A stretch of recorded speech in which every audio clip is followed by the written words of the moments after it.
The views and opinions expressed by the Open Ranks podcast are that of the host and do not reflect the official policy or authority of the military. The content provided by the Open Ranks podcast is not intended to disrespect or offend any of our fellow service members, past or present, nor is it our intent to disrespect or offend any gender, race, religion, or sexual orientation. Please enjoy.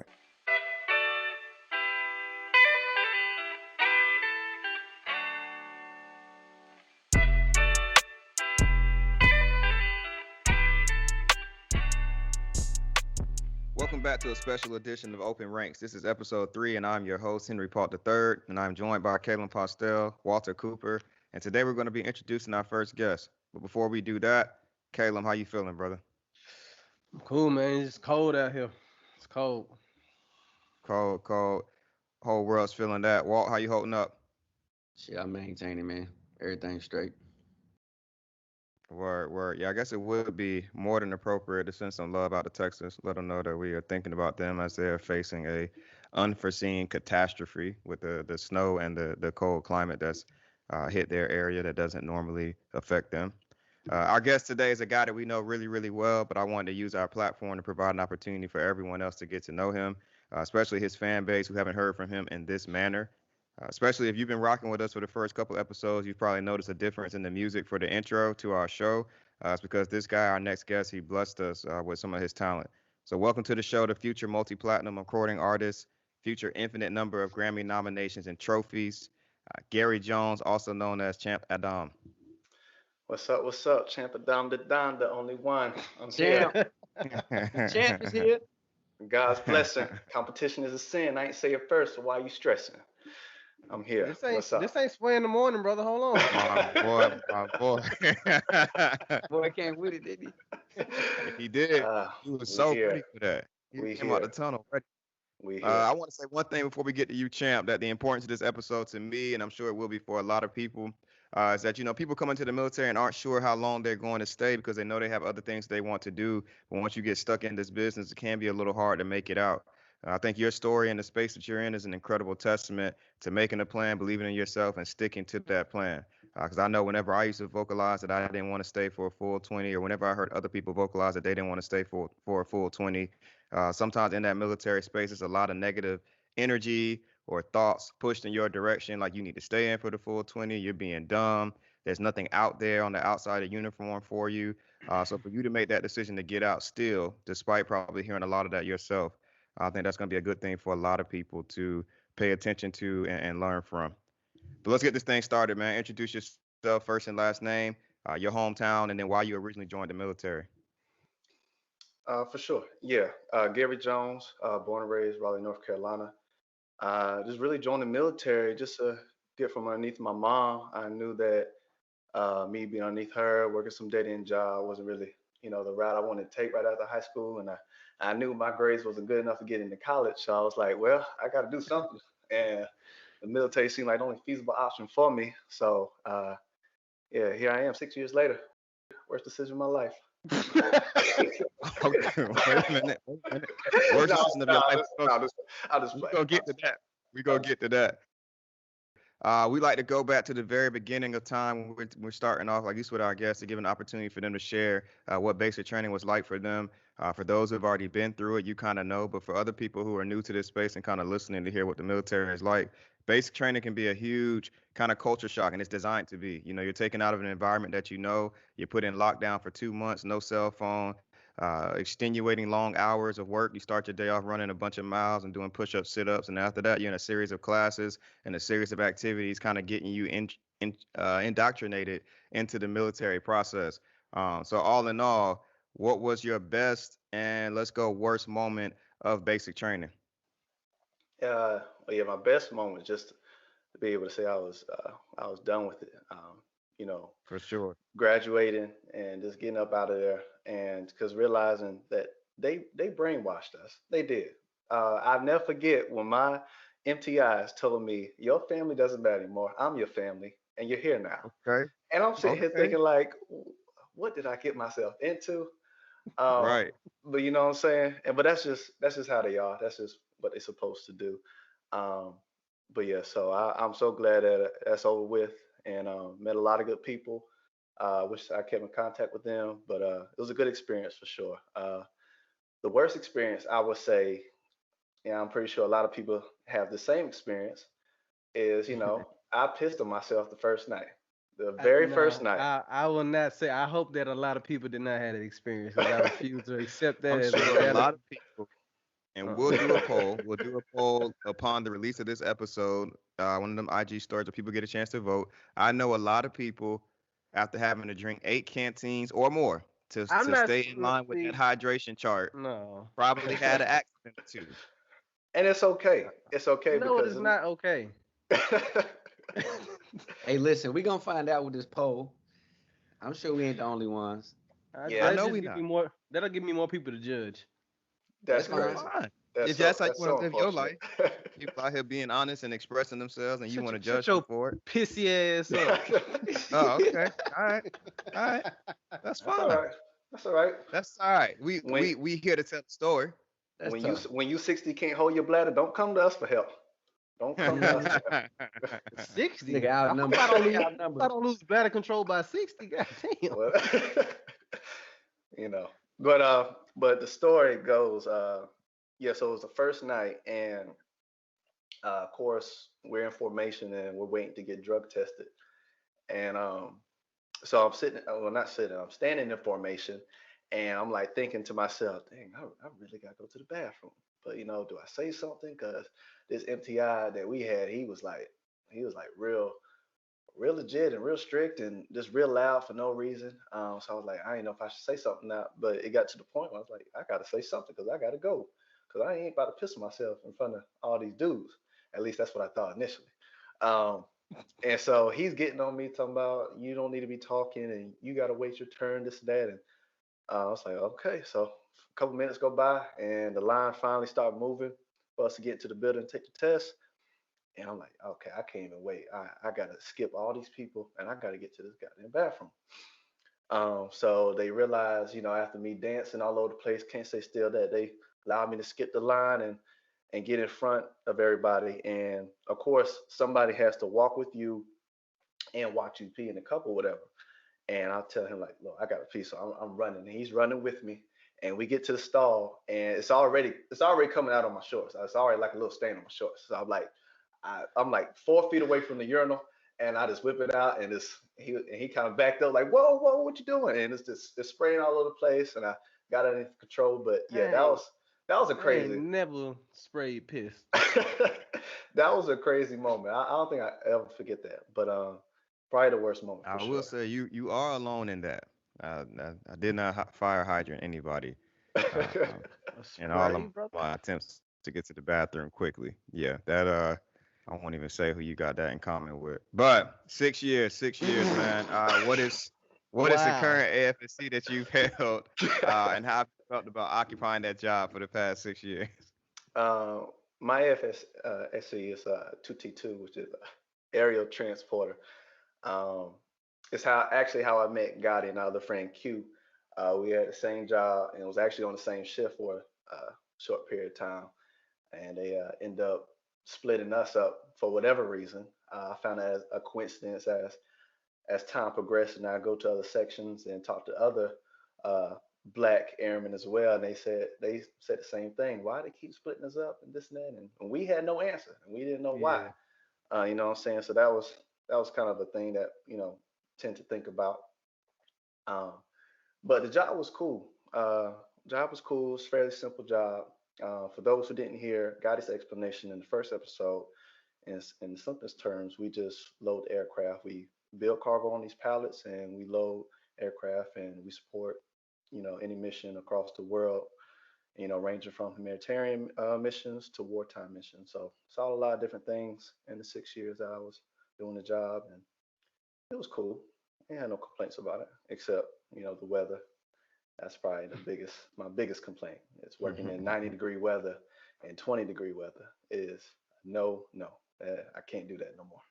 So Right, because as you're building all those pallets and loading up those aircrafts, you're working a job where you were out suffering from whatever the circumstances with the weather are, right? If it's right, if it's because raining, yeah, I because the remember missions going don't to the stop. Yeah.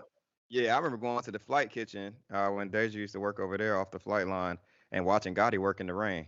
I was just looking out the window uh, and just seeing him working in the rain, mad as hell, soaking wet, and I'll Son, just be like, damn, I you know, remember couldn't be I me. was so we fleet the aircraft. So basically, um you draining all the piss and shit that's coming out of the Hmm. aircraft. That's Hmm. one of the jobs Yeah. that's one of the things that's attached to our jobs. I was doing, I think it was a KC-10. So without getting too far into the weeds, where you need to hook up we it's a big ass truck that we drain all the shit into. Hmm. So the hookup for the truck is up under the nose of the aircraft. So it's like when you hook the hose up is vertical. And I was out there and it was like pouring down raining. And it can sometimes be hard to hook up the nozzle of the hose to the aircraft and to be sure you got a good seal. Because if you don't have a good seal, when you release whatever it is that's coming out of the aircraft, that is going wherever it is directly up under it. So I'm like, it's raining real bad. I got my gloves on. I'm trying to make sure I got a good seal. So I popped the lid on the aircraft for the stuff to come out, and like it's slipping a little bit. So I'm grabbing the hose to try to make sure that the shit don't fall off on me. But it's so wet outside, and I don't know what's dripping on me. I don't know if it's water. I don't know if it's piss and shit. The It's real just pissy I'm You got boy. shitted The on. real pissy boy. You cuz got shitted on. You had no The feces no because real you know pissy boy. with the blue with the no hell no The, that the was whole involuntary. crew, You did that to yourself. Other the people's whole I got a check for mine. other people. That's crazy. shitty boy. Yeah. That's crazy. Hey, even with the ups and downs of the AFSC that you held, it does have some transference to the civilian sector. Any interest in continuing the work that you've been doing as a part of the military once you get out? Uh, no, not necessarily. I really don't want to work in the career field, and respect everybody to the civilians who do work those career fields. But personally, I don't think it's for me. Well, I'm looking for jobs right now up in the Charlotte area, and if I have to work those jobs, uh, I guess I will because I know the jobs and I know I can do it at a high level. But it's not something that I see myself doing moving forward as I try to progress my music career and do the school thing full time. So Word, word.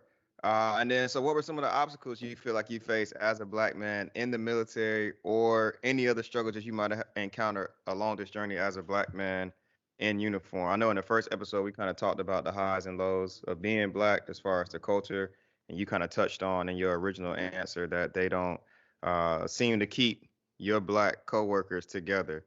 So, what are some of the other things you experienced as a black man in the military that you think were specific to that? well, our career field was predominantly white and white males at that. So it wasn't a lot of diversity, I would say, at least in Charleston. I can only speak for Charleston because that's the only place I was stationed at. But also being deployed, I didn't really see a lot of black people in the same career field as well. And as you go up in rank, the numbers start to dwindle down even more. The number of master sergeants I've seen that were black, well, probably I can count maybe on two hands in 6 years. I haven't seen a lot. So that's probably one thing that as time progressed, I kind of was looking at and was wondering why that was the case. So that was probably the only thing with the career field, I would say. I did have two incidents where one, I had wore my Malcolm X shirt to work, and that had caused some riffraff. I didn't think that was gonna cause that riffraff, but it was very unfortunate that it did, because That was a situation I was hoping you was gonna bring up, man. Go ahead and share the insight and tell the story behind that one. yeah. So our NCOIC, I was working night shift at the time, and of course Charleston doesn't have a mission, and night shift is fairly slow. So we wasn't really doing too much of anything, and our NCOIC at the time was like, hey, how about we have like a little powwow tomorrow? Everybody coming in civilian clothes. You bring your work clothes, but we come in our civilian clothes. We just, we discuss what we need to discuss, possibly bring up some morale and built some camaraderie in the process. So, everybody was cool with it. And so I'm chilling at home and I just had on some Jordan sweatpants and my Malcolm X shirt. I was like, well, I guess I just go to work like this then. I don't, whatever. I didn't think nothing of it. It wasn't intentional. It's just what I had on at the time. And it's like, I'm gonna go to work. And at first, everything was fine. Everything seemed fine until about 10 minutes later, my NCOIC pulls me aside, was like, hey, Jones, can I speak to you for a minute? I said, sure. And he was like, yeah, there's a problem with you wearing that shirt. I said, problem? What's the problem? He said, yeah, somebody was saying it's too political. I said, what's it's just Malcolm X. It's just his face on the shirt, literally, just his face, nothing else. And then he was like, yeah, I know. He was trying to like empathize with me. He was this real dark Italian who kind of felt like he had some camaraderie with me being black, and it was just kind of weird because it felt like almost he was pandering a lot of times. Um, but Hmm. but yeah, he ends up saying, "Can you flip your shirt inside out?" I said, "I'm not walking, I'm not walking around with my shirt inside out. I just changed it to my That's uniform." absolutely insane. Um, No. so as I'm That's walking to my absolutely car, insane. I'm thinking like, who could have said it? And I'm thinking. I mean, I'm more so leaning towards the older civilians that I was working with, and um, and so I get back and I'm just kind of like, I'm kind of heated because I feel like it was unnecessary. And I'm looking around, and everybody seems to have a good time, like not really, thinking about what just happened. And I'm sitting here asking around, and it's like, yeah, it was Mr. Cooper, and he was our civilian supervisor at the time, and he uh he was like this Filipino dude or something like that. And I was He like, must have came after I left. I don't know how long he was there, but he's been on ramp night shift for a very long time. And I have 45, Oh, ramp. yeah, Okay, I know what you're talking about. yeah, I have 45 days left in the service, so I really don't give a damn at this point. Um, but and he doesn't like me anyway. I knew he didn't like me after this. But yeah, I was talking to my peers, and one Mexican dude I was working with, he was saying like, "Yeah, I thought you had a Jordan shirt on. I didn't know who that was." And and majority of my peers was like that. They didn't know who it was. So I was like, okay, so that only limits my options to three people, which were the civilians at the time. And my NCOIC, he knew who he was as well. But yeah, it was just a wild situation, and I didn't know how to take it. I had less than a year left in, and I didn't know if I wanted to create any riffraff from it. If I was staying in, planning to make this, career, I possibly would have, looked into like, talking to the commander, talking to the first shirt, or possibly seeing this, create some type of dialect, around this issue that I had. But but yeah, I just decided to just charge it to the game and just keep moving forward. I did tell everybody if they had an issue with me about anything I was doing to come talk to me about it and not, you know, run to our NCOIC at the time. But yeah, that's all that came of that. That's super Yeah, weird. it Yeah, it was. is. I remember when he called me, he was like, I just got in trouble for a Malcolm X t-shirt. And I'm like, well, it took me a minute to even understand how that was possible. You know what I'm saying? Especially when you're in a situation where you're told to come into work in civilian clothes. And then everybody who should know who Malcolm X is, a civil rights leader, how could that have ever offended anybody? And I know we'll get into or have an episode dedicated to symbolism and the importance of it somewhere later on down the line. But it was an unfortunate situation that speaks to the cultural differences and some of the minor challenges that can happen as you're black existing in a space like this where everybody has their own opinions of how things should be and you're heavily outnumbered on what those opinions are. The answer to that question is no. I'm not turning my shirt inside out. So A you hundred walking percent. around, And that's what I so you told walking him. I around was like, looking that stupid. would have been an issue.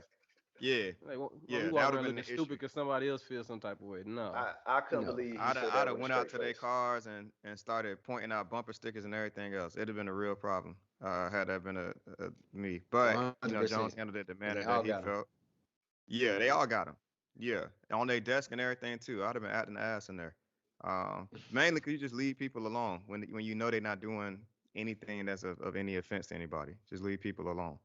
Um, but yeah, that one situation I definitely wanted you to touch on. You recently went on a deployment. What was that like for you? professionally and personally in regards to your family. I haven't had a chance to deploy. Deja did. That wasn't the best. Wasn't a fun time. Gotti, I don't think you deployed. Nah, I ain't been nowhere yet. I've just, I'm overseas, but I'm not in a deployed location. Coop, I don't think you deployed either. Nah, I haven't deployed, but basically we have though, because when we first got up to Andrews, she went somewhere for 3 months, and now I'm gone somewhere for 3 months. So That pretty ain't no much we damn set That's plans. not thing. the thing. But y'all had, You so in the No, one thing I Seattle? say, like, no, but you she saying was in relation wrong. to like a Sure, sure, sure. relationship, because he brought up Deja. Yeah, So Okay, word. I yeah, give you but that. like when you in the desert, you have the inability to visit, right? You cannot fly to the desert. Y'all could have No. seen each other. nah, yeah, And then you that's the got difference. Wi-Fi that's reliable. That's all of the difference. You got Wi-Fi Yeah, that's reliable, and the time zone isn't impossible. yeah. No, Um, I'm not trying to take away from nobody who no, do for deploy. 'Cause sure. that's something Yeah, definitely to have to yeah, deal for with. sure. Sure. So since we haven't had to, Jones, what it was like from the moment you landed there, day one, to the obviously the day you look forward to the most, the day where you're able to pack your bags and head back to the crib. Um, let me say that it's experience that I'm glad I went through, but I'm glad I'll never have to do again. Um, I, I'm so happy I would never ever have to do that shit again. Cause boy, let me tell you, we was on a plane and then the stewardess or the flight attendant, made the announcement said, yes, you have arrived. The current temperature is 122 degrees. I said, God, like no, sir, that is not okay. And I'm telling you, and I tell everybody who asks me, you turn your oven to 400 degrees, and then you get a hair blower, and you blow it, and that's how it felt. That's exactly how it felt. You put your head in the oven and you blow the hair dryer, and that's how it felt. It was absolutely insane. Um, but and then the workload, it was like a complete 180 because, like I said, Charleston didn't have a mission, so we go from not doing nothing for 8 hours to being busy for 12 hours every day. Was like that took some adjustment for sure. But I met a lot of cool people, so that was great. Lifelong friends. I think I will have later down the line, and yeah. So I can't Wait, really wait, say. wait, wait, wait, That's wait. You met people that's down there that are lifelong friends. I that's would Is think is interesting. so. people out there like us? Is that what Yeah. you saying? Hey, I think I'm Huh? gonna invite him on the show. I think I'm gonna invite him on the show. Yeah. I take He Wait a he minute. he could have been in our group. I would say that he could have been in our group, but that is a very bold statement to he make. could. I'm telling you, he is basically like us. Everything So like you just us. out here making friends. I mean, it's. I mean, I'm a Cause I'm likable a, person. And I'm gonna it's let not. Listen, I'm gonna let I'm a you know right likable now. person. Y'all all I got. You know what? That's fine. You know, that's how you want to conduct yourself when you out here. That's cool. Hey, listen, Q I have think other friends I should too. respect Like you that. y'all make it seem like we You not don't likable like We them. people. already we treat Wizard Kelly appropriately. We thought you was better than that. Nah, I We mean thought you like was better than that. there's no other group chat that I'm in, nothing like that. No, Nah, absolutely don't not. go lying now. I'm not Whatever. lying. I'm not lying. This is it just Well, is what it is. well, if that's the standard, then I've been tripping for a minute. I'm in like 3 or 4 group chats. Oh, see, Oh, see, oh, see. I'm saying violation. now the truth come Mistakes out. have been made. We're gonna spare the audience ears. We're gonna deal with that. How was it for your family, man? Your moms and trying to keep in contact with everybody.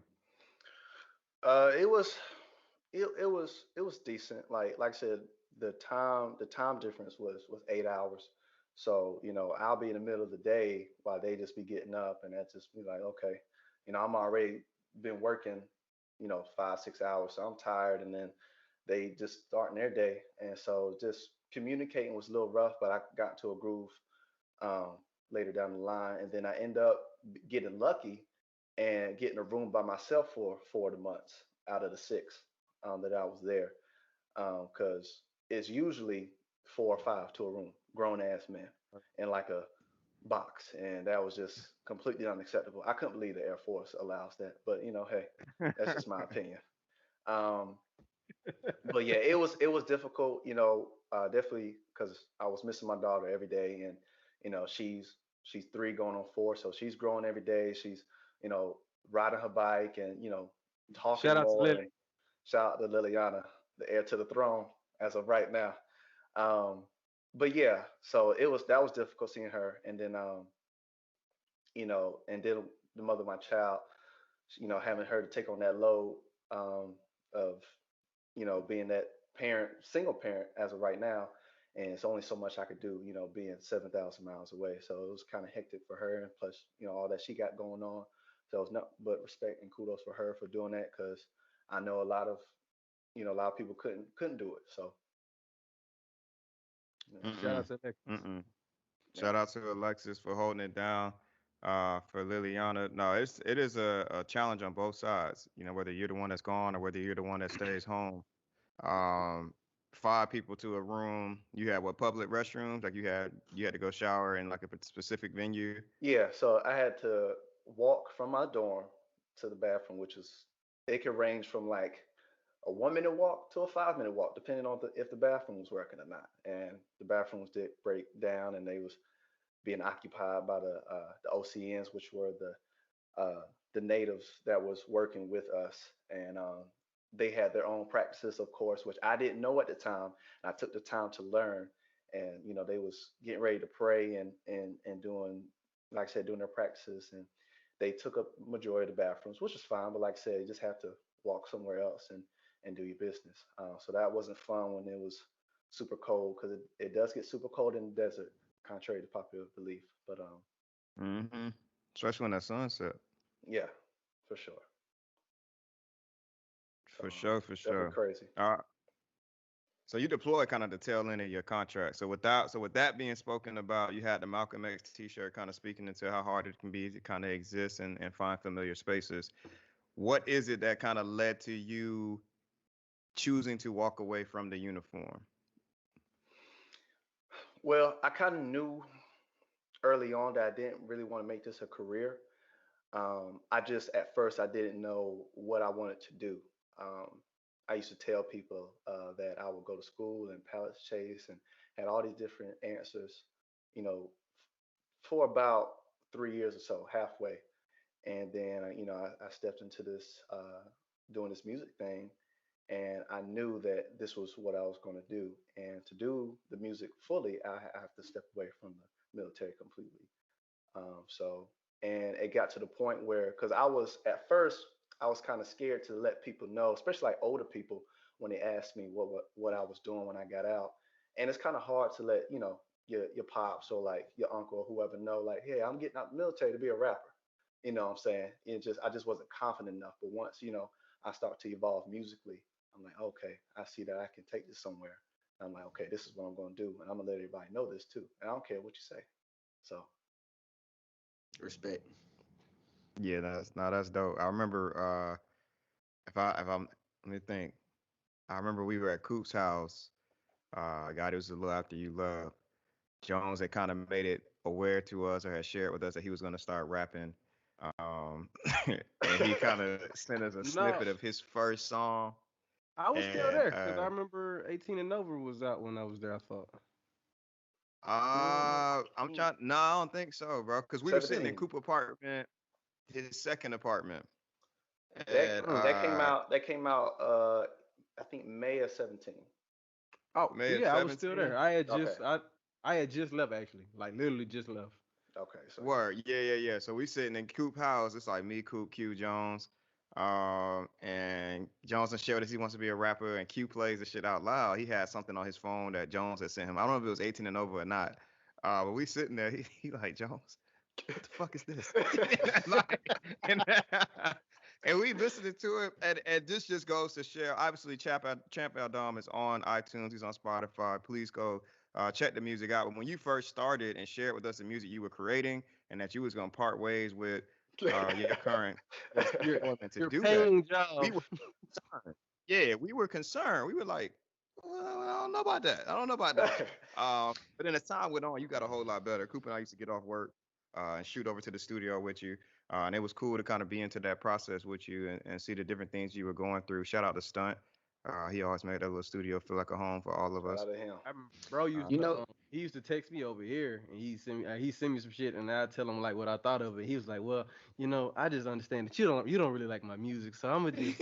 I was I like, bro, remember that. I but I remember that. tell you for real like what it is so you can get to where it is that you want to be. And eventually it did. Obviously it got a lot better. So Yeah. usually like, when you send me shit now, I don't have a lot of nothing negative to say.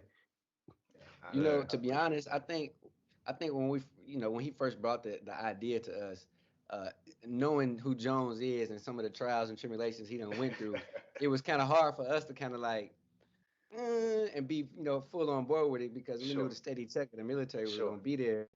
So not to get into his personal nothing of that, but if you know, you know, and I'm gonna just leave it at that. Well, yeah, if you know the legend of Jones outside of what we'll share today, there was a lot of question marks surrounding the whole thing. But then as time went on, the necessary steps were taken for him to kind of evolve. And so when you separate from the military, you can be going to school and pursuing your rap career.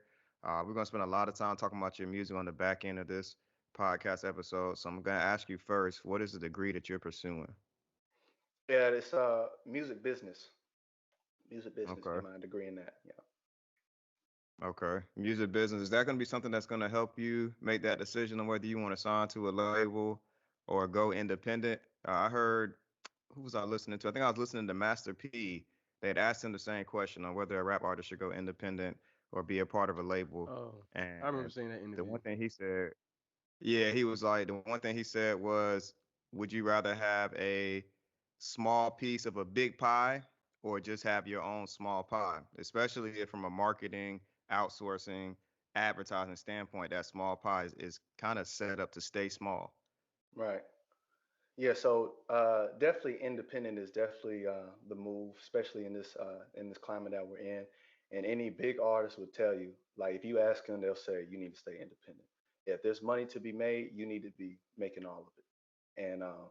And it's good to see, majority of artists on that same page, because we've been as artists have been getting fucked over by these labels for decades now, and we're just now understanding like, hey, okay, we can make money without them, and we can publish our music ourselves, and we're in a digital era, so all we have to do is make our song, uh, upload it to DistroKid or TuneCore or United Masters, which is black owned by the way, and we can get it out just like the labels would. Of course, 10, 15 years ago we couldn't do that, but now, of course, with technology and its advancements, we can.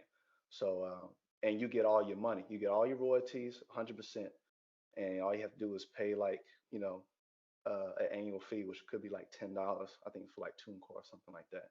United Masters, I believe, is free. So, you know, it's like if you pop in, you got a little bit of fan base, you can make, you know, a good, decent living without having to worry about, being signed to a label or anything. You just gotta put in the work, really. So So you're looking to stay independent. Yeah, when he asked the question, not me myself, I was a Coop and Gotti either, not being musicians and ever having to think about it. It was interesting. 1% of 10 million is a million. 100% of 100 is just 100.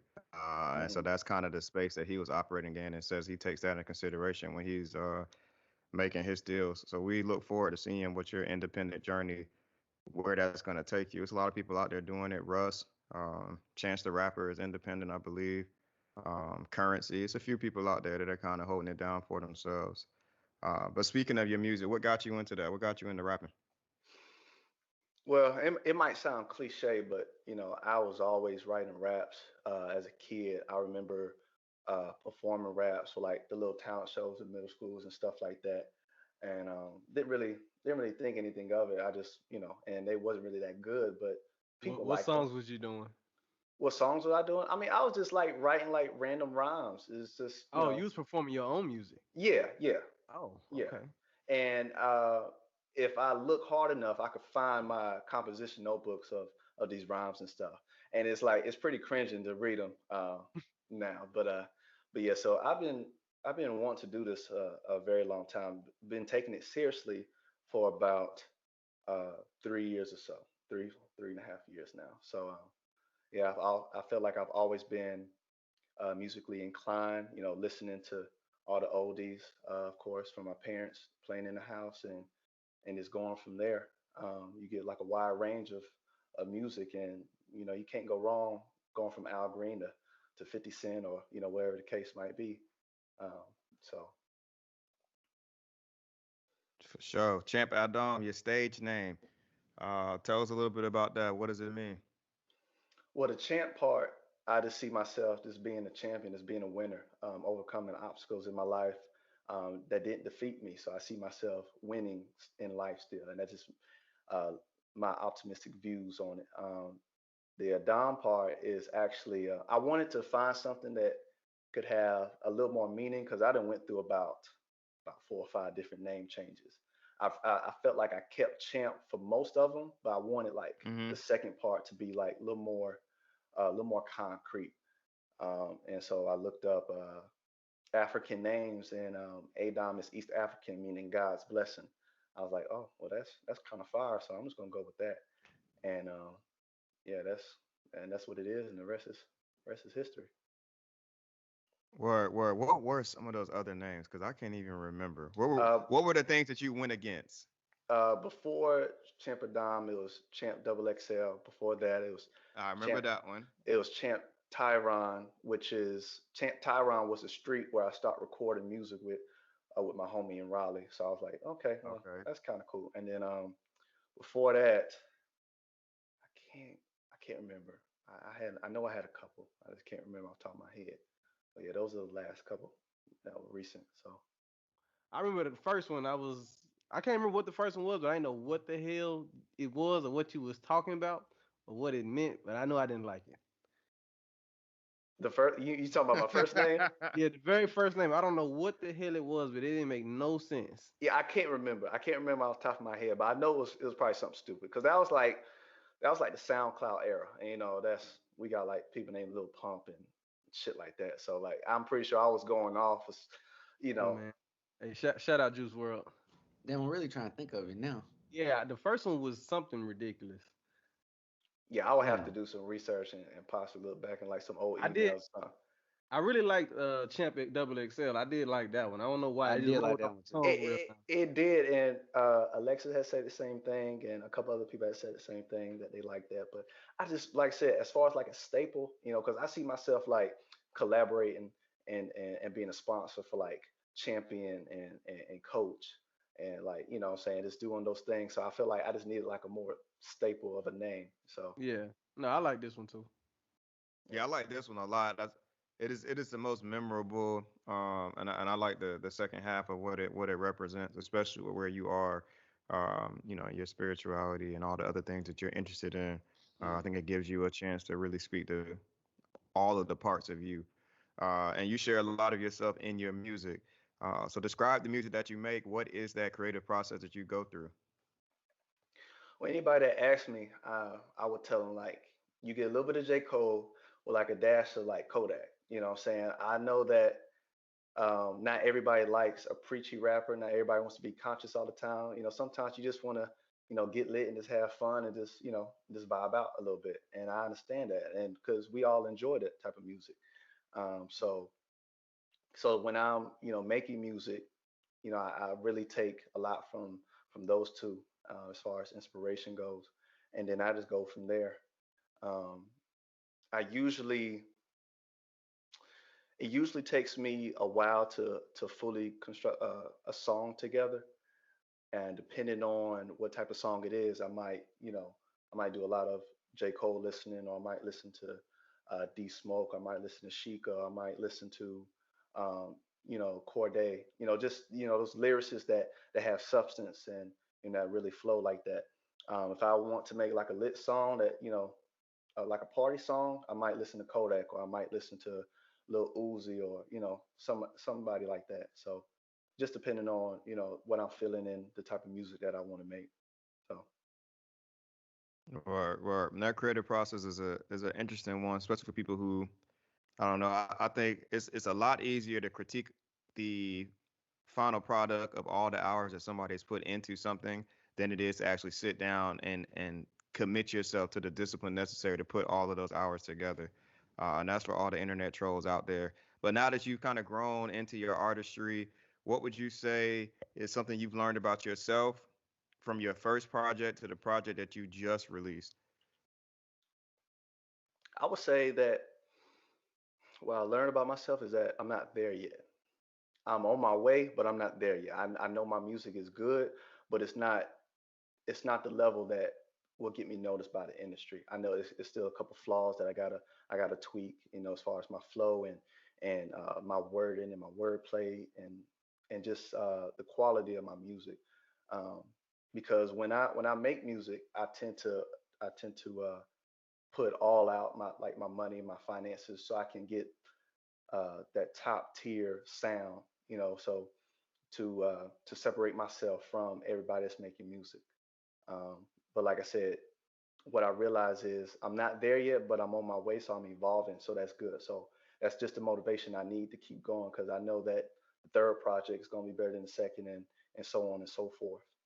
And I could, I wrote, I think wrote like 10 songs while I was over there, overseas, and just like hearing them back on my phone, I was like, yeah, I've definitely evolved from the second EP that I dropped, and it's gonna be crazy because I can't wait to see where I'm gonna be at like next year. I'm kind of sad I can't go to the studio with you no more so I can hear it, but I am excited to hear the new project though, for sure.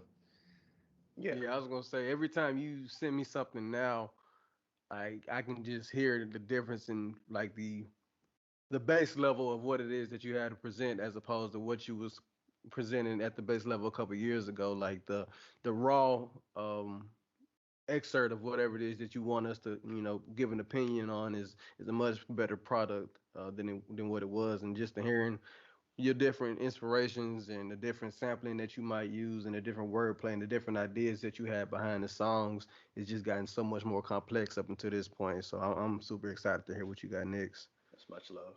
I appreciate that. Yeah, For for sure. sure, for sure. And I think the one thing that Jones does that kind of separates him from all of his peers is the time that he takes identifying beats. I think your beat selection up to this point has damn near been flawless, all the way to the one that we're using for the intro to everything else that you've used for all of your other projects. I think that's one thing that'll definitely keep you ahead. Kind of like who else would I say is like that? I say Rick Ross is like that a lot. I feel like every Yeah. Rick Ross project, you can tell he takes his time selecting his beats, and I think that's something you have. Yeah, I appreciate that. Rap game. No, Oh, go my ahead. fault. Yeah, No, you what I good. was about to say was, hopefully when I get my home studio set up, then I'll be able to get my own beats together and construct them Well, and just be completely like just champ it down, just me from top to bottom, because that's what Russ do. And and if you like that, that's the more money you get to keep in your pocket. So at the end of the day, that's you know, well, I hope when you get this home studio set up, you have an easier time getting it together than you did getting ready for this damn Teams call. God listen, damn, boy, that listen. that was a struggle. It was a struggle. It might take me some time, but I'm gonna get there. I'm gonna get there. So Hey, cut the speaker on, Gary. God damn. it's gonna be a struggle. Definitely gonna be a struggle, but I'm gonna get right. So you trying to get your hand into producing? Well, yeah. Ultimately, yeah. Just that way, because that's what all the greats do.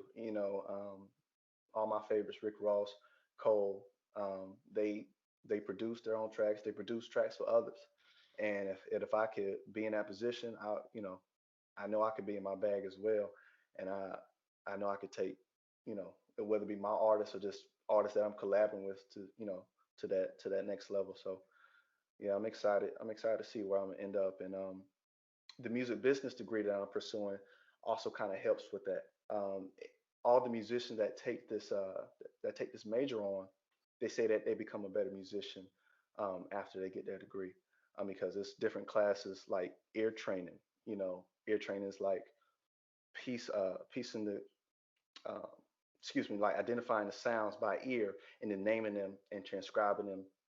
And once you get advanced, you could improvise them, whether it be like the intervals or the chords or the scales or the melodies of that nature. And so I'm excited to take that class when I start class up again. But so yeah, hopefully with me continue to evolve and me doing this music business degree, I can well be on my way for sure. For sure, for sure.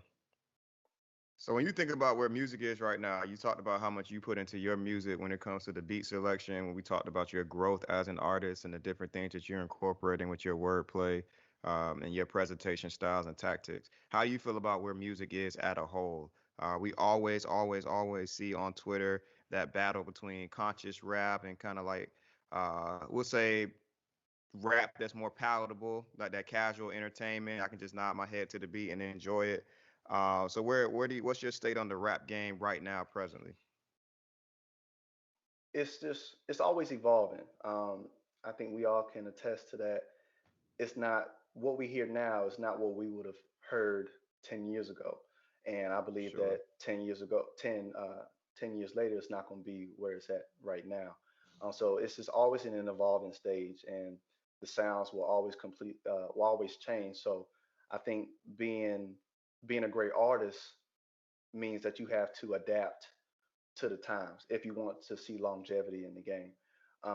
There's a Agree. demographic for there's a demographic for all of it. You know, if you just want to get lit, have fun, you have your artists. If you want to hear conscious rappers all the time, you have your artists. You want to hear a little bit of both, you have your artists. And that's the great thing because it's a variety of different artists around. You know, I hate that we don't have gatekeepers anymore like we did for so many decades, but I think you can blame the internet for that. But I don't think we ever really did though, because at the point where well, it got to be mainstream, like it was mainstream because like younger white people was getting into it, so there wasn't any gatekeeping. They just wasn't able to be in our space as much as we're now with social media and everything. Just the way that the world is, everybody's in everybody's space, regardless of whatever yeah. the arena is. So I don't think it was ever gatekept at all when it really got to be, something that you could uh, get popular with and make money off of for real. When I say gatekeeping, I meant like within our culture, not necessarily when it got mainstream. Because if we're being honest, we make a lot of things popular. You know, without us, like, you know, white people or other demographics might buy it, but like, if they don't hear it from us first, if we don't like accept it, then it possibly won't get to that, to Put those our other culture on it. demographics. Right. You know, we put our Sure. stamp on it. So like, all the way back to like the Motown era. If you wasn't original, or if you was sounding like somebody else, if you wasn't original, you sound like somebody else, you wasn't getting no play, not from anybody. Right. And it was like that all the way up to, I'll say, maybe the early 2000s, maybe. Um, They say Elvis was stealing songs too. oh Yeah, yeah, yeah. from Elvis Chuck stole all his Berry, shit. yeah, Yeah. dance So moves He and saw the he everything. saw the songs, the sounds, yeah, the dance moves, all of that. So that's and Yeah, and for and that's sure. what I meant. So like, if we didn't like put our stamp on it and let people know like this is cool, it wouldn't have reached the masses. I think. That's just what I think. When I think about for like what sure. you're saying, I kind of think about I don't know why, and this is no knock to her personally or anything like that, but I think about like Iggy Azalea, like where would her place have been in music 10 years ago had we not had Ti not brought her on and had she not been kind of bolstered into this space where she should have been there, but rightfully everybody knew she shouldn't have been there. Like there was never Now, a in Nicki that versus in that sense, I Iggy. will You know what I'm agree. Where we saying? bring people into the space, like outwardly, like we go and find people to bring into the space to for whatever reason, that is Right. can be a problem, like in that specific instance, and whatever instances else that can follow that. But as far as just Right. keeping it from people, that ain't never gonna happen, and it shouldn't happen. You know what I mean? I Yeah, don't But know, everybody everybody one should should Iggy be not able Azalea be. to fan. Everybody should not enjoy be it. allowed to. Uh, I don't know. If it ain't in you, it ain't in you. Like we can't just put everybody in this shit and think that it's gonna I was work. gonna say, cause I don't know not one Iggy Azalea fan. I don't either. Uh, But if it, we allow it, it was allowed to exist in pop culture where there was some type of beef between her and Nicki Minaj, and everybody was like, "This is impossible." You know how could we ever compare one to the other? So that was, as you were talking about gatekeeping, those are the circumstances that I was talking about. You kind of mentioned it. It was gonna be my last question as a part of the interview. Then we got a couple quick hitters, and we're gonna get out of here. Has the internet is the internet to blame? I want to say for how music has changed, but maybe for the quality of music or the type of artists that are able to come and go as quickly as they do. You think the internet's to blame for that? Oh, yeah, for sure. Because with the internet, you're gonna find everybody's gonna find their demographic. Like the Catch Me Outside girl, she has a 10 million, person following. That's just because of the internet. 10 years ago, she would never had been able to make a following. You know what I'm saying? And so the internet allows people to, create a following and create revenue, which is cool. I ain't gonna tell nobody to not, be about their money or go get their money, but it just allows for a lot of fuckery to happen. Uh, you know what I'm saying? So we have people like the Catch Me Outside girl. We have people like Ice JJ Fish or whoever to, be able to make music, and you got people that will follow them and that will, you know, pay We ain't the. gonna stun on Ice JJ, Chris. You do this shit for real. We ain't having that. would you would you have him in your library? Hell no. I Okay then. mean, Hell but no. I'm For saying what? he not good, but I wouldn't compare her to old girl. Like I don't think he was capitalizing off of like internet fame that he got. Like bro really actually like to make music. Okay. Oh, I can see But that. is it good? I'm not saying that it's good. I'm saying like she only doing this because she can. Like he actually want to do this. Sure. Okay. Okay. Okay. Like Sure. he really like thinks he sounds good and he wants to make music that people enjoy. She just like, yeah, I'm gonna get a check off this shit because y'all gonna pay me. Yeah. Yeah. Okay. I can see that. Cause Yeah. he's still I making mean, music and nobody's listening. right. And But that's you cool. So see, if he's doing it for the love, then that's cool. what's crazy about the internet is that you said that no one's listening, but he could be making 4,000 a month, He six probably is. thousand a month. You know what I'm He just saying? in here Probably talking is. shit. And at the end of the Yeah. day, like, what can you really ask for? You know what I'm saying? You make a comfortable living doing what you love, and that's it. So All you got to do is feed your customers. that's You ain't got it. to worry about who's not in line trying to get what you got to offer. That is And it. JJ Fish got a line around the building. Then he's got a line around the building. But hey, man, we got a couple quick hitter questions before you go. Kind of some fun ones, kind of some thought provoking ones, and then we're gonna get you out of here. Top five musicians you like to go to dinner with and why? Top five. Let me see. Five. My first one would be Prince. If anybody is anybody, they will always talk about Prince For parties where he sure. made pancakes and played basketball. I mean, it don't get no better than that. So I would have, God bless his soul, but I wish that maybe in another lifetime, some that I could be a part of that because that sounds pretty lit. So he's probably number one. Um, Number two, I have to be Erica Badu.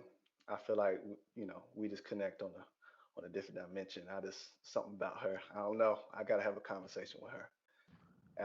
Y'all might not see me after that, but she would be number two. Let me see. Number three would be Bob Marley.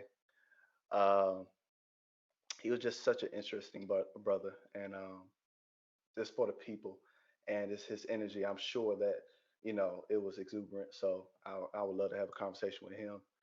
Um, Sade, I was on Sade. She would be number four, just because I've listened to her music for so many years, and just her voice is just so compelling. And I would like to meet that woman. I really would. That's all I gotta say about that. And number five would be Donny Hathaway, because he is the one that got me through this deployment with his music. I'm telling you, I listened to "Someday We Will Be Free" every single day for a month, getting on the Oh my bus and going goodness. to work, because it That's was a hell of a hell. song though. It's a hell of a song, and his whole catalog is just phenomenal. So Hmm. he'll be number five for sure. Now, Henry real quick. type, bro, ain't say Jay Z. You know what? I I yeah, I digress. But I Hey, am before we shocked you get didn't into mention Jay. the next I am question, shocked you is didn't mention JJ Jay Fish Z. worth 500,000? See what I'm saying? Like, hey, look, get your money, bro. Get your money, Ice. He I Get ain't your mad. money, Ice. I ain't He been mad. out I what just about feel 10 with years? the industry. Yeah, even out for a long time. Easily since we was in middle school. 2013 Oh is yeah. when he started on YouTube. 20 wins? Okay, so high school. 2013 is when he started on YouTube. Bro was born in he our age. He ain't not that old. Yeah. Mm. Nah, if Ugly, he ugly if ass there's an nigga. audience for him, it's cool. It's cool. One song that you would want to play in every room that you enter for the rest of your life.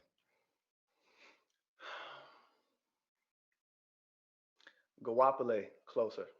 I love that song to death, and I would not get tired of that song. Who Uh, what?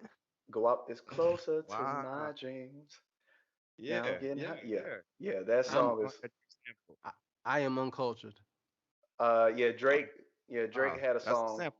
Yeah, Drake had a song with her on Oh, his first okay. I mixtape, do. I recognize that now. Presentation. Never heard the actual song. I recognize the sample when you say that, but I never heard the song. Yeah, Yeah. That's that's my cold. I song. can't That's my believe. song.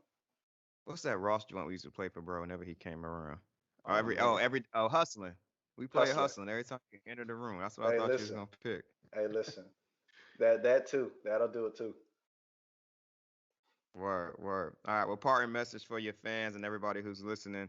What can we look forward to from you in the future? Let everybody know where they can follow you for any updates. Give everybody a parting message. If I can, I'm gonna do a quick 16 right here. If I can, This I'm gonna man do. think it's way in the morning. Five fingers to death. Oh, I'm gonna do it's a an quick open 16 ranks right quick. exclusive. All I right, bet it's an open ranks exclusive. all right. Here we go. I tell my mama and my daughter mama feeling real Nirvana with my team on my spirit living different. You won't catch us in no traffic. Beamer got blood stains. I ain't spill no blood. I do this all for my fucking name. Dogs out the pen, never on a leash. Flow money like Big Meech. Bobbing weave more like Ali. Stomach of a lion, muscle like King Kong. Gotta move with a purpose. So correct me if I'm wrong. If I'm wrong, sauce up like LaMelo. Oh, no. I can't speak, pussy nigga. I can't even say hello. The nettle too long where your telescope. I see your frustration conversing with Satan and money never spoke. Let's not get explicit. Getting visits from surface. My bullets stay with a purpose. I get sadistic when my aura feel a disturbance. I'm the hardest regardless. My knowledge rain from the garden. Fighting with my mind every day. So day to day I pray. It's a little bit. Okay. Hey, I like it. It's a little bit. But yeah, you can follow me at Champadom, CHAMPADOM, on all streaming platforms and all social media platforms. If you believe in God, believe in Champadom. That's all I got to say. For sure. Hey man, this has Man, been another. one more before What we do you get say? out of here. One more before we get out of here. Khalil couldn't be here with us, but he do make a little music too. I'm sure we gonna get him to talk a little bit about it more whenever he get back on. For But be on sure. the lookout for that as well. For sure.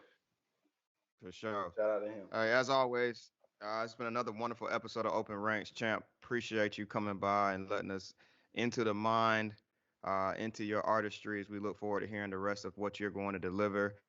As always, subscribe to us wherever you listen to podcasts. As we continue to roll out episodes, if you're liking what you're hearing, give us a 5-star rating. Follow us on IG. We'll soon be on YouTube. And as always, I'll see you when I see you. Peace. I'm gonna holler. Peace and light.